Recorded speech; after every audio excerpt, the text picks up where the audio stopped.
In what areas of your life are you most tempted to compromise your convictions? Where do you feel that pull, to maybe bend the truth a little, or perhaps just stay quiet simply to fit in? And, well, how can you stand firm, unwavering, yet still manage to extend love and understanding in those moments? It's a really profound question, isn't it? Because in a world that often feels like its foundations are shifting right under our feet, where values and beliefs seem to ripple and change almost constantly, we often find ourselves searching, really searching for something solid, something unshakable. Our mission today in this deep dive is to explore the very nature of unchanging truth itself. We're not just talking abstract ideas here. We're digging into what it profoundly means to build our lives upon that kind of unyielding foundation. It's about discovering how we can find genuine stability, real clarity, and the courage to live with integrity even when things get turbulent. This is about learning truly how to be anchored. It is. It's an essential quest, really, and one that I think hits close to home with the challenges we all face. Just think about it for a second. In our society, the idea of truth, well, it often seems to bend, doesn't it? It kind of reshapes itself based on what's popular or what feels convenient or maybe just what fits a certain group's opinion. And this fluidity, this constant shifting, it can be incredibly disorienting. It leaves so many people feeling adrift. You see, when truth isn't seen as fixed, as universal, but more like something subjective, something you pick and choose, it inevitably leads to confusion, a deep confusion. It creates this lack of a firm foundation for people, leaving us vulnerable, like a ship without an anchor in a storm, susceptible to whatever cultural storm blows hardest. We just drift. That's a powerful image, this shifting landscape. Mhm. It makes me think, for many people, even the idea of an absolute unchanging truth feels challenging today. If our experience seems to contradict it sometimes, how do we even start to grasp something unwavering? What is this bedrock? Where do we find that kind of foundation? Right. That's the core of it, isn't it? And the cornerstone, the very essence of this understanding, it comes from words that have, well, echoed through centuries. Profoundly simple, yet utterly transformative words. Sanctify them by the truth. Your word is truth. Notice, this isn't just a version of truth, or one opinion among many, or some feeling that changes with the weather. No, this statement declares that this is truth itself, revealed. Truth itself, not just a perspective. Exactly. And what's truly fascinating here, I think, is the profound significance of that. It highlights the divine nature of this truth, meaning it's utterly unchanging, completely reliable, foundational. Think about it like this. Human opinions, scientific theories, cultural norms, they all shift and evolve. But this word, it stands outside of time, consistent, true. It's not something we invent, it's something we discover, something we align ourselves with. And then there's that sanctifying effect mentioned right there in the verse. Right, sanctify them. What does that mean exactly? To be sanctified by truth. It means something quite profound. It means to be set apart, distinct. Distinct from the shifting cultural trends, distinct from whatever happens to be popular right now. And in that process of being set apart, you're also made whole, complete. It's not just about knowing right from wrong intellectually. It's about a deep inner transformation. It aligns your entire being, your mind, your heart, your will with that unwavering reality. It's like a compass that doesn't just point north, but actually orients your whole self to true north. That compass analogy, that really helps visualize it. Okay, so if this truth is absolute, foundational, and has this sanctifying whole-making effect, what does it genuinely mean for you listening right now in your daily life to actually build on this? We talk about stability, strength, but how does that translate into what you called a grounded life? What does that really look like? A grounded life. Yeah. One truly rooted in this unchanging truth, it yields some incredibly specific and Powerful benefits, things you can actually see. First, there's moral clarity. And this isn't just knowing simple right from wrong.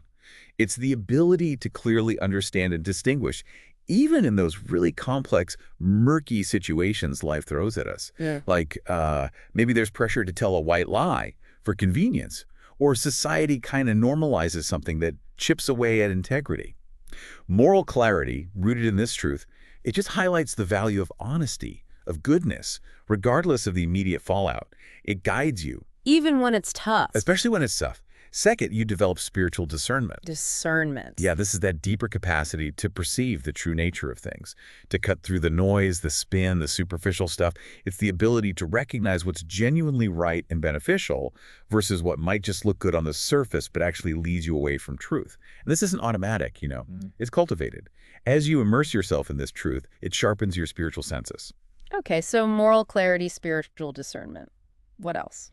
And perhaps the most visible outcome is the confidence to stand up for what's right, even when it's incredibly difficult, even when it's unpopular, even when it might cost you something significant. You find this inner strength, this resolve, that's just unwavering. Because you're not driven by what people think or fear of disapproval. You're driven by an internal conviction. It's unshakable. Anchored, not arrogant. That's such an important distinction you made earlier. Because while some might hear absolute truth and immediately think of rigidity, maybe even superiority, Yeah. could you unpack that a bit more? How does this grounding foster humility instead of pride? How does it keep you anchored without making you, unapproachable? That's a really critical point. And the danger of misinterpreting conviction as arrogance, it's definitely real, but it misses the heart of this truth. True grounding fosters humility precisely because it's not about your wisdom or your strength. It's about aligning yourself with something infinitely greater. When you really grasp the vastness and the grace involved in this unchanging truth, it naturally shrinks your self-importance. Mhm. You see your place in a bigger picture. Oh, It okay. doesn't puff you up, it makes you grateful. It cultivates a quiet confidence, not a loud, look at me kind of confidence. Your stability comes from resting in something totally reliable, not from asserting yourself. And paradoxically, that security actually frees you from needing to prove yourself right all the time. Instead, you can extend grace, understanding, even to those who completely disagree, because your own footing is secure.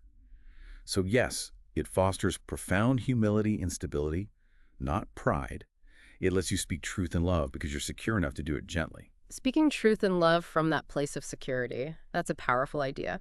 So let's make this even more concrete. When we talk about this rooted truth showing up in daily life, especially under pressure, what does that look like? Can you maybe give us some tangible examples? Let's start with that Christian journalist you mentioned. What was she up against? How did her commitment play out? Certainly. Yeah, picture this. A Christian journalist working for a major news outlet, pretty high profile. And she starts facing this immense, sustained pressure from her editors.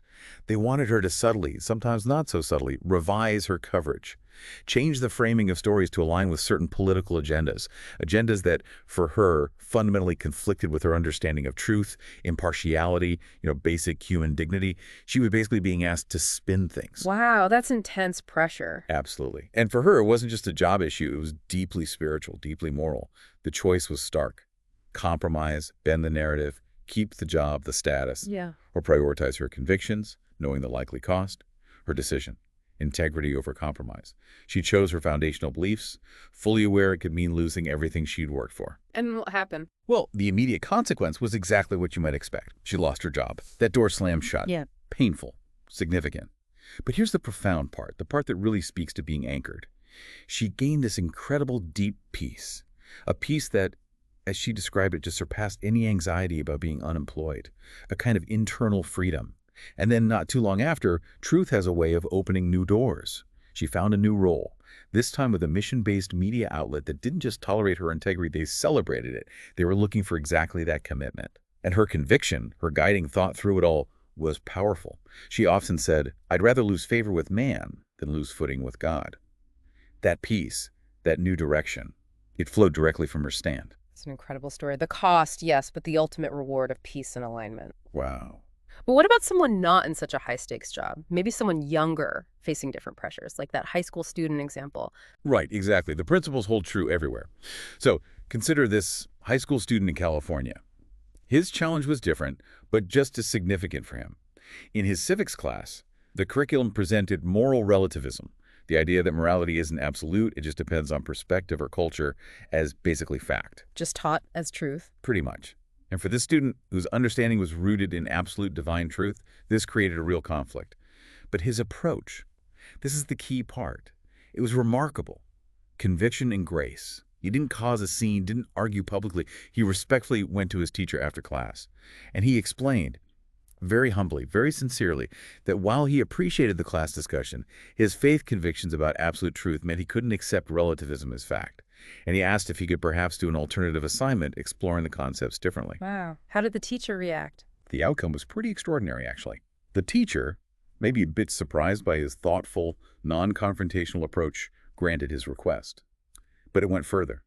The student's quiet, respectful stance, It sparked something. It led to the whole class having its first really open, genuine discussion about absolute truth versus relativism in months. It opened a door for dialogue.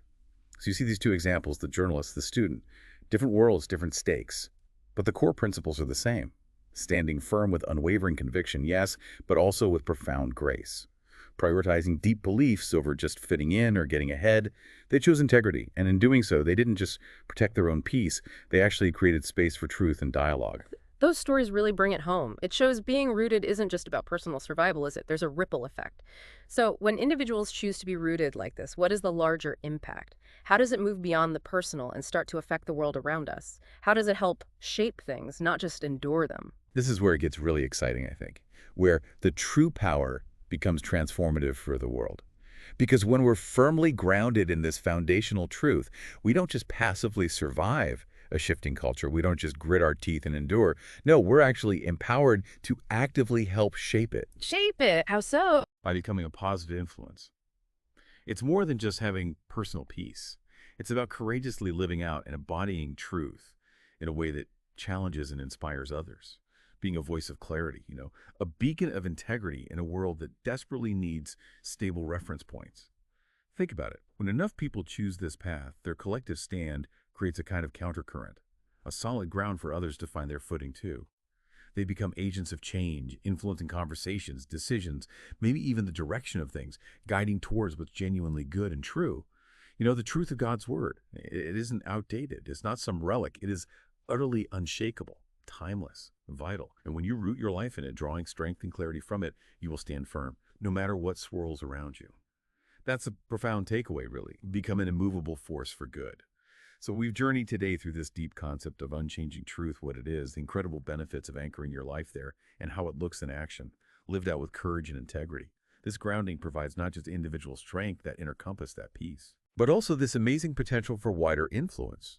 It's about living a life that doesn't just stand firm itself, but also inspires firmness, clarity, and courage in others, a source of stability. So, as you reflect on all this, on everything we've explored together today, let me leave you with this thought again, the same question we started with, the question maybe to carry with you this week. In what areas of your life are you most tempted to compromise your convictions? Where do you feel that pull to bend the truth, or maybe just stay silent to fit in? And how can you stand firm, unwavering, yet still extend love and understanding in those very moments? Consider these truths in your own life, and may you find the courage, the clarity, and the grace to be truly anchored.